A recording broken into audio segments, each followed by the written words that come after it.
WRPI Troy, your everything radio station, hanging out with the dew, 7 in the morning to 9 on weekdays, yeah.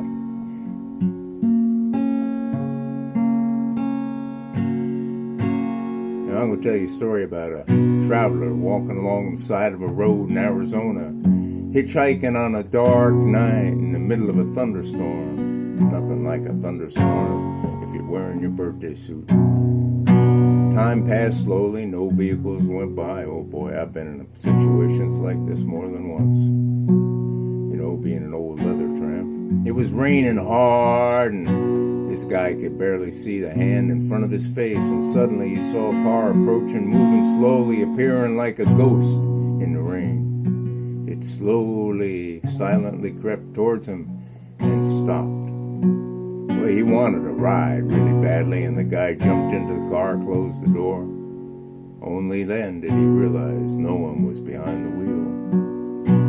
No sound of an engine to be heard over the rain and the clap of the thunder and the streaks of lightning on the horizon. Again, the car crept slowly forward, and the guy was terrified, too scared to think of even jumping out or running.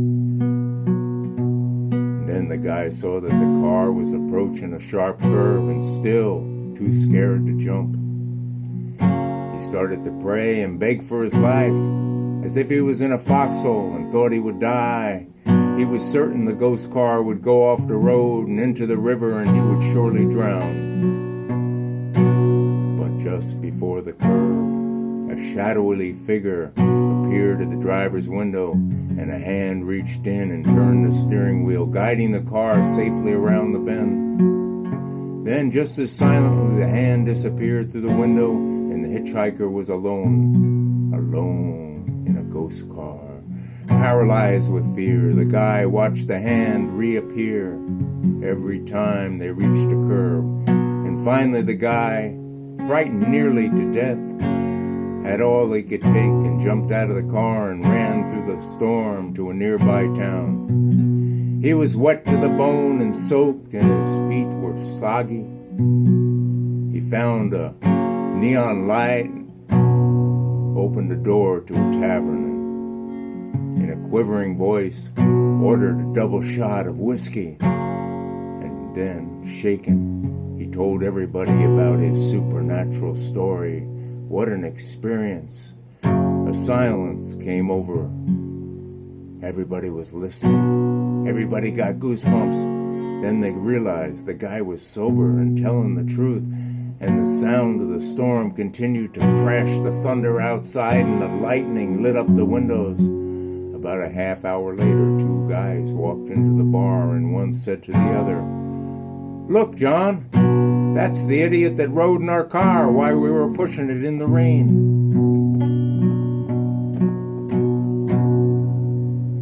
Yeah, how about I sing a song about yo-yos and slingshots, bazooka bubblegum and mad comic books.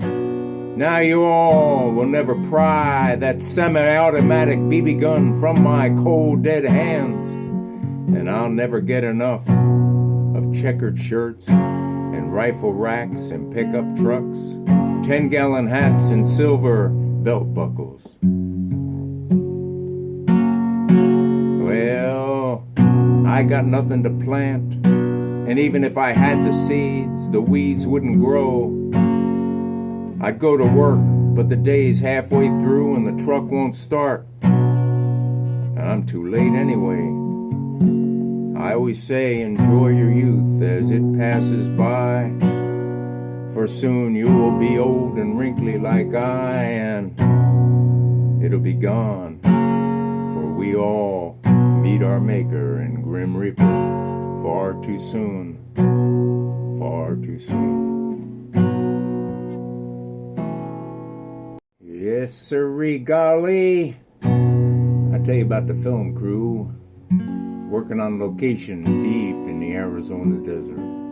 And one day, an awesome Native American Navajo shaman went up to the director and said, "Tomorrow rain." And the next day it rained. A week later, the same shaman Navajo, Native American Indian, went up to the director and said, "Tomorrow, storm." And the next day there was a hailstorm. Now this Native American shaman Navajo is so incredible, said the director. He told his secretary to hire the shaman Native American Navajo to predict the weather. However, after several very successful predictions, the Native American shaman Navajo didn't come to work. He had something better to do, more important in a spiritual way. Finally, the director sent for him. "I have a big shoot tomorrow," said the director, "and I'm depending on you. What will the weather be like?" And the Native American shaman Navajo shrugged his shoulders and said, "Don't know. Radio broken." I don't mean any negative stereotypes by that. When we can't have a humor in our lives and see that we all have foibles, no matter what our religion, no matter what our ethnic background, no matter what our education, no matter what our religious beliefs, well, then that would be the end of the world as we know it. I'm a small town boy, just plowing fields, roping cattle, driving my pickup truck. I wear blue jeans and a 10-gallon hat.